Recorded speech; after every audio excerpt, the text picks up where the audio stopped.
Bueno, ya estamos con la clase de hoy y el tema que nos convoca es el gobierno de José Antonio Kast, quien ingresó al Senado su reforma constitucional de seguridad, una iniciativa que busca ampliar las herramientas del Estado frente al crimen organizado y crear un nuevo estado de excepción constitucional de seguridad pública. El proyecto contempla 8 modificaciones a la Carta Fundamental y permitiría al presidente restringir derechos como la libertad de desplazamiento y reunión, interceptar comunicaciones y requisar bienes en zonas afectadas por una amenaza grave o una alteración severa de la seguridad pública por hasta 240 días y sin aprobación del Congreso. Esos son 8 meses aproximadamente.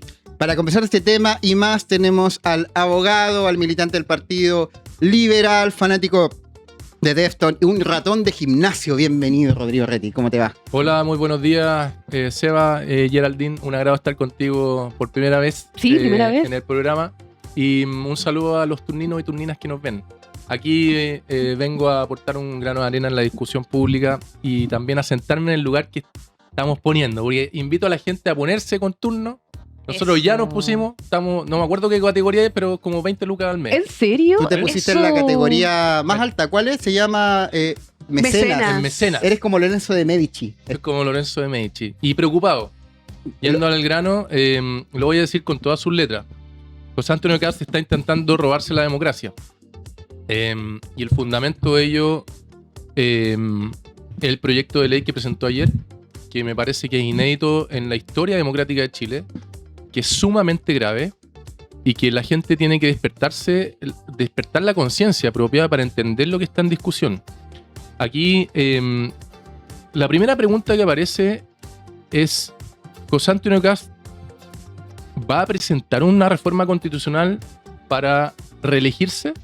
Hasta ayer, a las 12 del día, yo lo sospechaba, pero hasta ayer a las 12 del día dije: no, Rodrigo, estás hablando cabezas de pescado, ¿cómo va a presentar eso? Bueno, ¿usted cree que José Antonio Kast iba a presentar un proyecto de ley como el que presentó ayer, donde va a haber un estado de seguridad pública nuevo, de excepción constitucional, que lo puede utilizar Daniel Jadue del 2030, para no presentar un proyecto de reelección constitucional entre el 2028 y el 2029? Yo pongo mi firma que ese proyecto de reelección constitucional de José Antonio Kast lo va a hacer.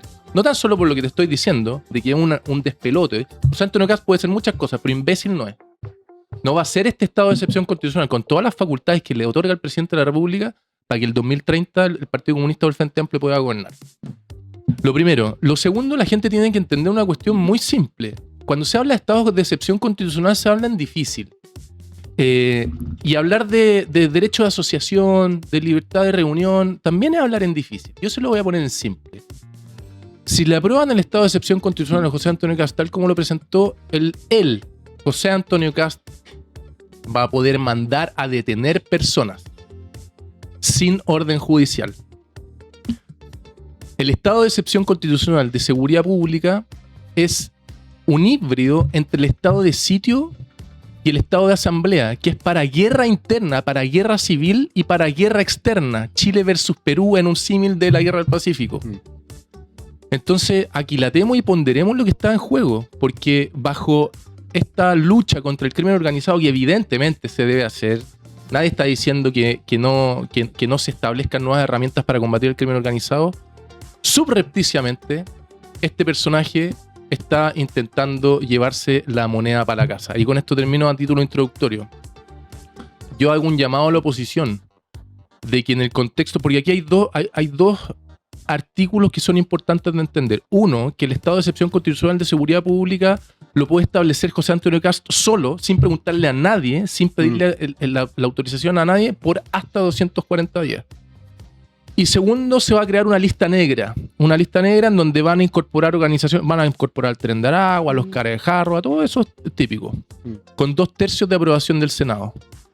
Pero la pregunta que aparece es: el día de mañana, cuando hay una protesta y un militante de un partido político tira una bomba molotov o haga algún desmano o algún delito, ¿ustedes creen que José Antonio Kast no va a intentar reconducir el articulado para decir de que ese partido político o esa organización social respecto a la cual es militante ese delincuente tiene que ingresar a esa lista negra? Y este es el llamado a la oposición. Deben empezar a hablar ya de una cláusula democrática. partir, porque el marco mental y el encuadre donde se va a jugar este partido es: ¿usted está en contra o a favor de los delincuentes?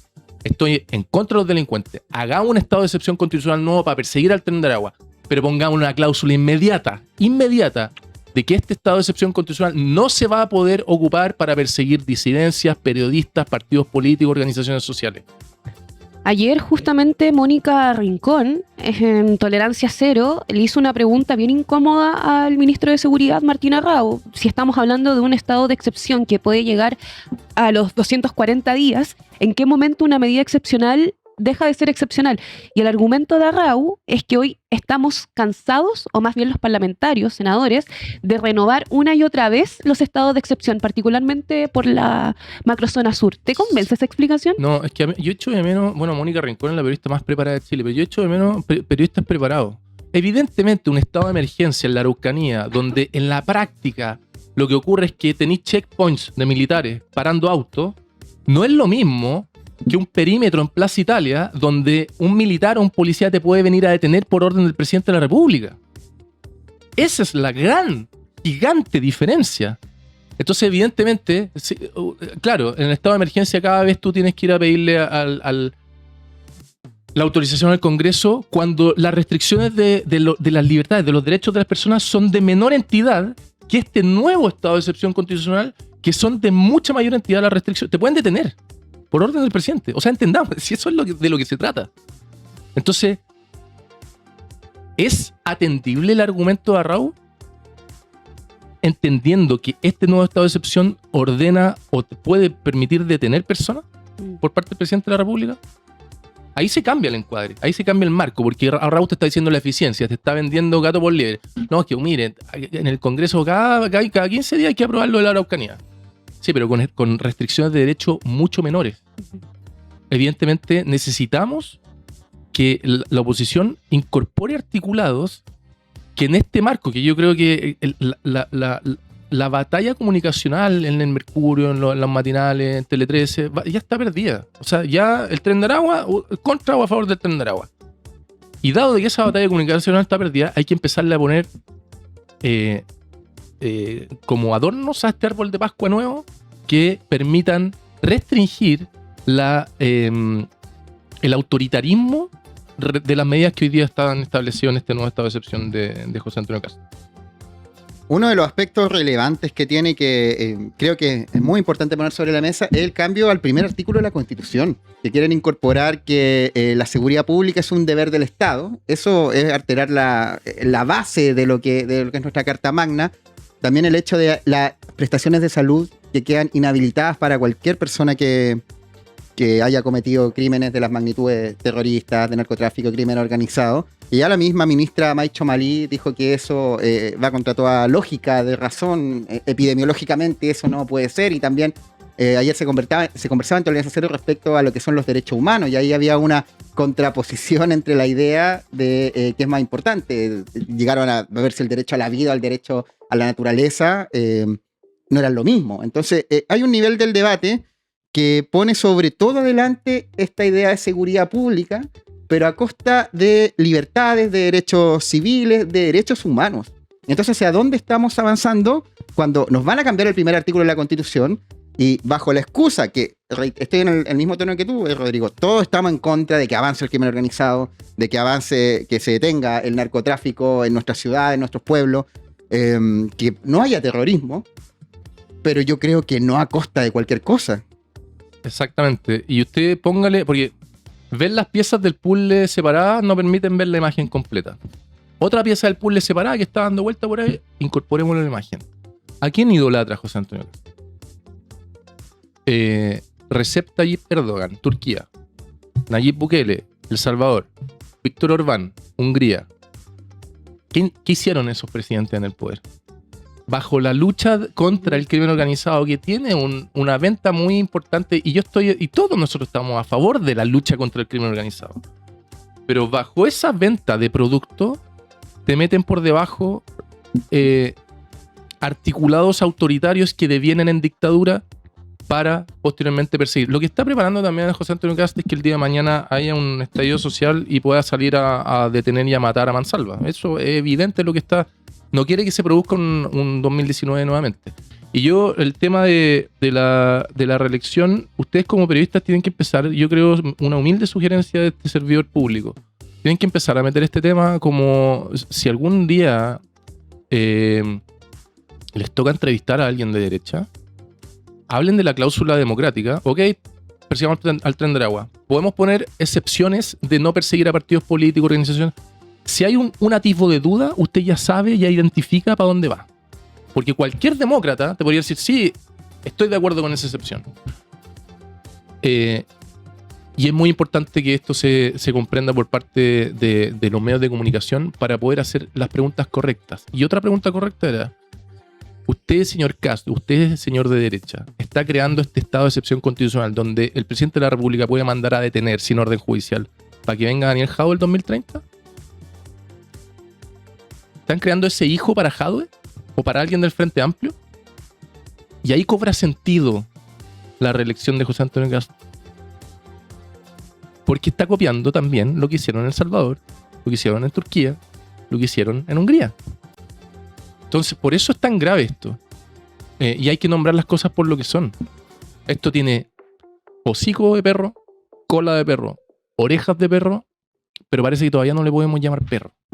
Haciendo analogía al régimen autoritario. Suspender o restringir la libertad personal y de locomoción. Restringir el derecho de reunión. Restringir el derecho de asociación. Interceptar, abrir o registrar documentos y comunicaciones. Disponer requisiciones de bienes. ¿Qué? ¿Nueva temporada de los 80? Y recordemos lo que dije respecto a la Araucanía. Ustedes los estados de excepción constitucional son 4. De menos a más grave. De menos a mayor restricción de derecho. Emergencia, que es el de la Araucanía hoy día. Catástrofe, sitio y asamblea. Sitio y asamblea y guerra interna y guerra externa. El nuevo estado de seguridad pública es un símil a estos dos. A guerra con Perú. Interceptaciones telefónicas, poder detener por orden del presidente de la República. O sea, hay que sacar al pizarrón a José Antonio Kast. Y los periodistas, y Mónica Rincón, y en Tolerancia Cero, y todos estos programas medios, no Tolerancia Cero y no Mónica Rincón, no me refiero a ella, Mesa Central, tienen que entender lo que nos estamos jugando y hacer las preguntas correctas, weón. Porque Martina Raus salía ayer en un discurso muy a la lucha contra el crimen organizado. Pamplinas, no se trata de eso. Armemos el puzzle completo. Pero, ¿sabes? Yo creo que está logrando instalar esa idea de que cualquier crítica a estas medidas simplemente es estar contra la seguridad. Y por eso sirve, Yeri, la cláusula antidemocrática. Como contragolpe progresista. Don Martín, estoy totalmente de acuerdo con usted. ¿Estará de acuerdo conmigo, don Martín, en incorporar una cláusula democrática que se exceptúe de ese estado de excepción constitucional, perseguir partidos políticos, organizaciones sociales y no meterlo en la lista negra? ¿Qué te va a decir? Un segundo de duda y ya el partido lo da vuelta. El marco mental lo diste vuelta. Y él va a estar en el problema. ¿Cachai? Por supuesto, en la misma línea que estábamos hablando junto a Sebastián Flores, es hasta dónde puede llegar un Estado en castigar a una persona después de que ya cumplió o sigue cumpliendo su condena. Una condena puede generar una especie de segunda pena de por vida. No, o sea... Porque imagínate que Kast tuvo que salir a aclarar que un condenado con cáncer va a seguir teniendo derecho a tratamiento. ¿Sí? Claro. Bueno, y yo lo que me fijé al ver el mensaje presidencial, yo busqué la excepción de Punta Peuco y no la encontré. Y ahí el progresismo tiene una muy buena metida de muy buen contraargumento, porque tal como entró hoy día, pueden establecerse de que, dado de que los abuelitos de Punta Peuco fueron condenados por delitos de lesa humanidad, que es de crimen organizado, quitémosle las pensiones y que no puedan proveerse de recursos públicos mientras estén con su condena.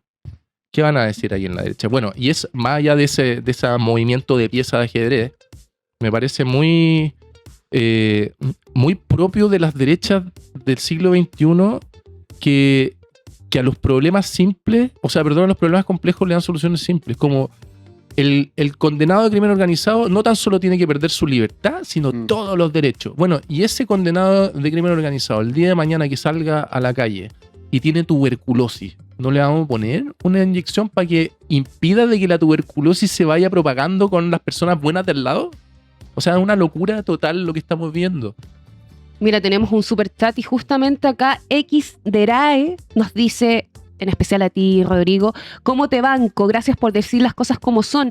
Kast quiere ser el próximo dictador de Chile y hay que salir a frenarlo. Te comenta ahí. Tengo una perspectiva que quiero plantear. El proyecto ingresó al Senado con características de suma urgencia. Además, cáchate. O sea, hay 15 días de plazo para su discusión, que tiene que ser de una manera más o menos expedita. ¿Cuál es el llamado a los parlamentarios de todos los sectores en la tramitación de este proyecto? Mira, yo creo que aquí se puede dar un eje nuevo de un clivaje que quizás puede ordenar a los partidos de centro derecha y centro izquierda democrático, desde Renovación Nacional o Evópoli hasta el Partido Socialista, quizás el Frente Amplio. Porque aquí estamos hablando de democracias liberales versus autoritarismo. Y si tú ordenas ese clivaje en ese eje, tú vas a tener a muchos partidos de derecha y de izquierda bajo el paraguas de la democracia liberal. Entonces, mi llamado de este humilde servidor, en el rincón que puedo aportar al debate público, es que se busquen acuerdos entre los partidos que entienden que una democracia debe ser liberal.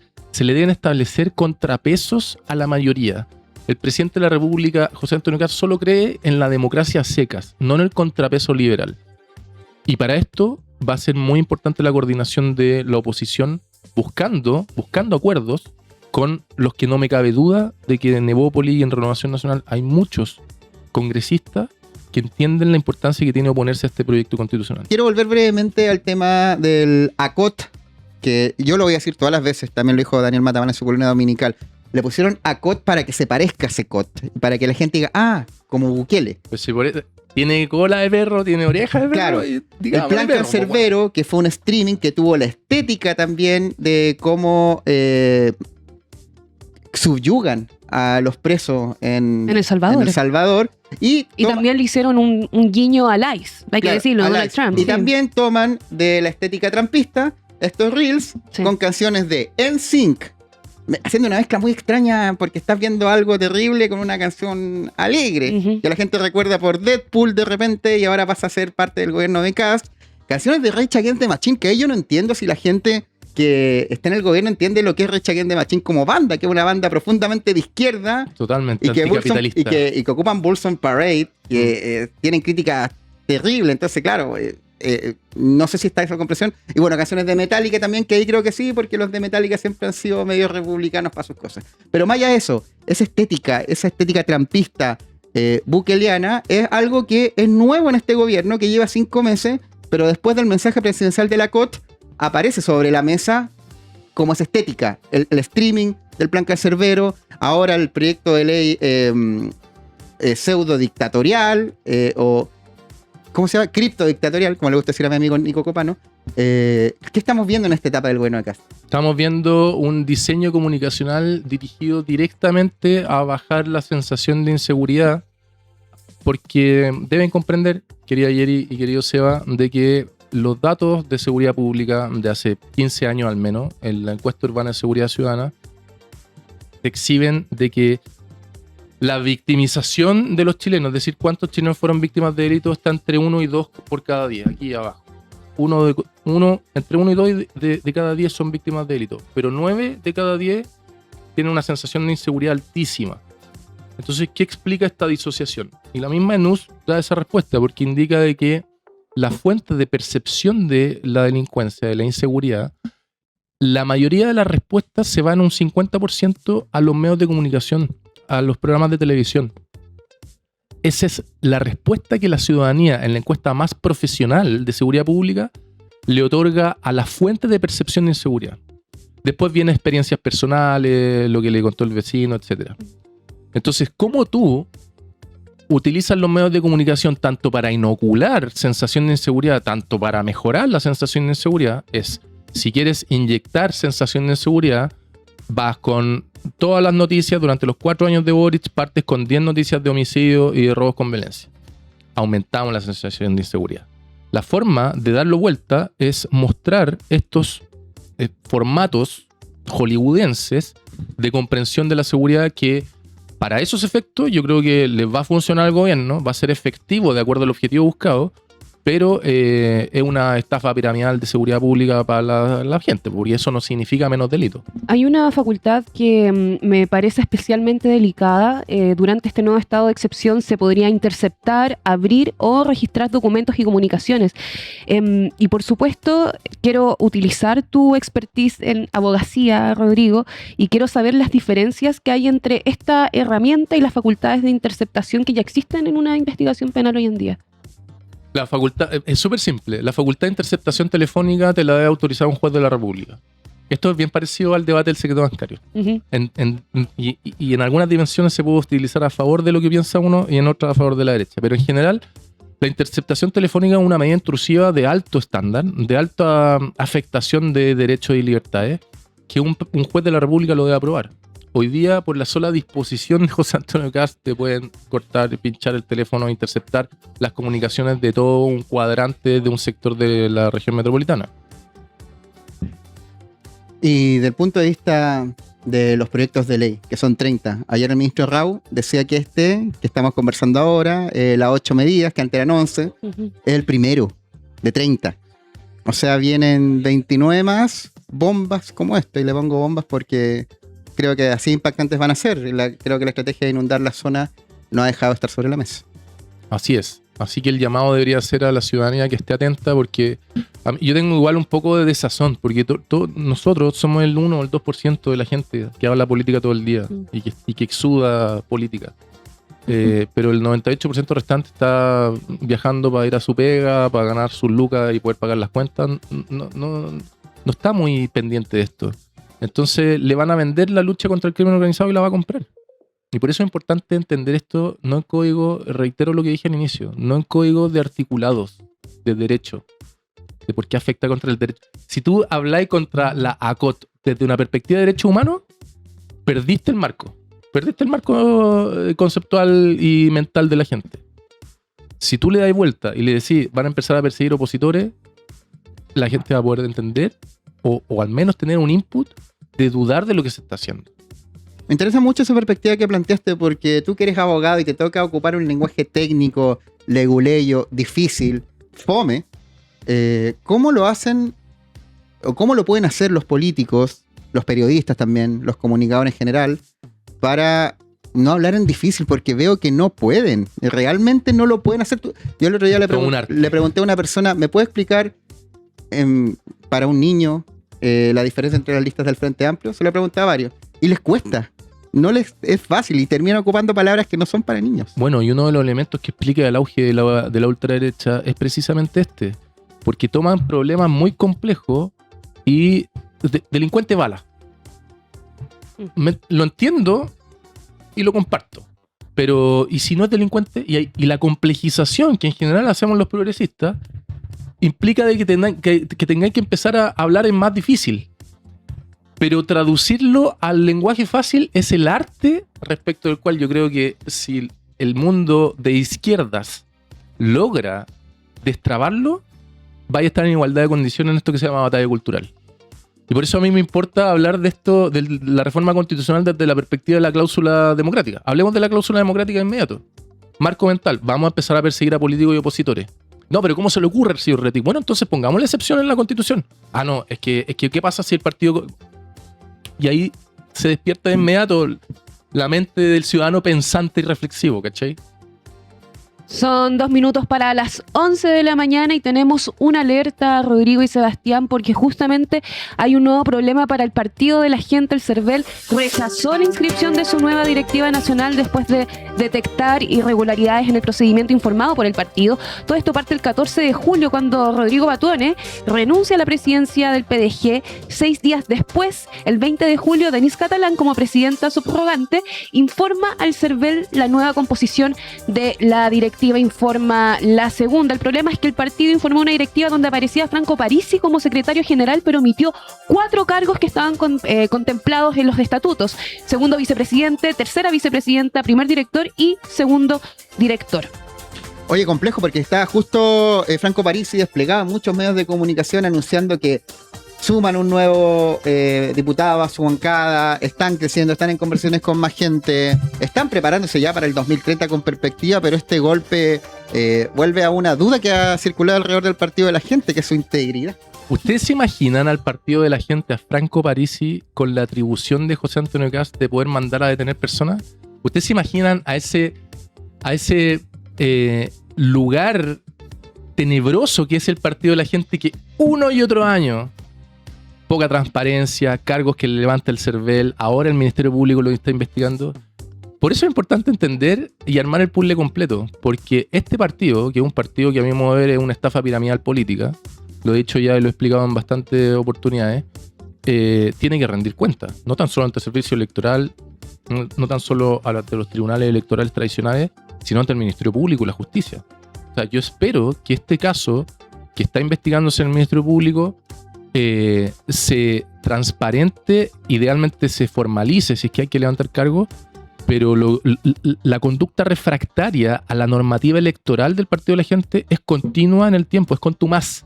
O sea, se equivocan uno y otro año, y yo ya creo que no es negligencia, hay dolo directo, hay ganas de pasarse la norma por algún lugar que ustedes ya saben cuál puede ser. El PDG, no olvidemos que nació con un discurso muy crítico de los partidos tradicionales, de las estructuras y de sus formas de hacer política.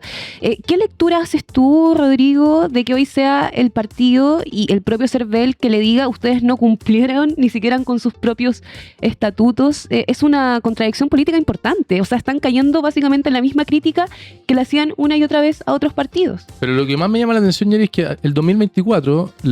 le representó error el CERVEL en una rendición por casi 700 millones de pesos por irregularidades, y esas noticias y eso a la hora del voto importa un carajo y la gente lo sigue premiando. Hay todo un desafío para los demócratas liberales como nosotros de poder hablarle en fácil a la gente para que identifique estas personas que tanto daño le hacen a la democracia en Chile. Rodrigo Rettig esta mañana conversando de todos los temas que son importantes y también haciendo el esfuerzo, que yo lo valoro y por eso te invitamos y por eso creo que te va bien en medios de comunicación, que tratas de explicarlo en sencillo para que lo entienda cualquier persona. ¿Y sabéis por qué yo como abogado litigante, yo no puedo decir esto? Mañana tengo un alegato en la Corte de Apelaciones, en la 7ª sala. Yo tengo que entrar en el lenguaje de Jorge Recorrea Sutil, o sea, artículo, palabras muy formales, muy densas intelectualmente.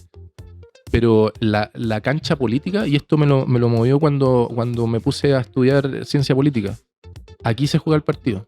Entonces, juguemos el partido en los marcos mentales, en la narrativa fácil, y luego explicamos aguas abajo los articulados que fundamentan nuestra posición. Pero lo primero es vender un marco mental y una narrativa que la gente logre identificar el problema que se está tratando. Y jugamos el partido también en el Claro Arena. Pronóstico para la noche: Católica, Estudiantes de La Plata, octavos de final de Copa Libertadores.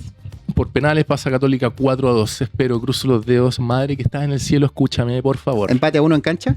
Empate a 2 en cancha. Mira lo que te estoy diciendo. ¿Gol de San Pedro? San Pedro no está. No, justo Gianni y Clemente Montes va a entrar en el segundo tiempo y va a anotar. Rodrigo Rettig esta mañana. Que te vaya bien con la Católica esta noche. Gracias, que estés muy bien. Cae la cortina. Chao.